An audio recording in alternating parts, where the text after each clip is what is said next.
নমস্কার বন্ধুরা, আপনাদেরকে দেখাতে চলেছি পেঁপে গাছে আমরা কীভাবে কলম তৈরি করব। তো তোমরা প্রথমে দেখতে পাচ্ছ গাঁটের কাজটা 1 ইঞ্চি গাঁট যতটা হয় ততটা কেটে নেওয়ার পর একটি প্লাস্টিকের প্লেট ওর ভিতরে প্রবেশ করে দেওয়া হলো। প্রবেশ করার পর হালকা ফাঁক হয়ে গেল।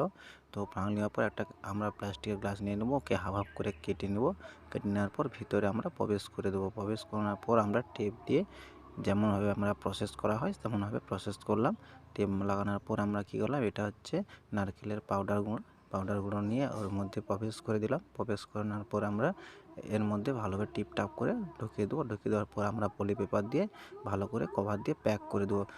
তারপরে 45 দিন পর আমরা যখন ওকে খুলবো, তা খোলার পর আমরা দেখতে পাবো ভালোভাবে পরিপূর্ণ হয়ে গেছে, শিকড় বেরিয়েছে বাইরে, অর্থাৎ গাছটি সাকসেসফুল হয়েছে।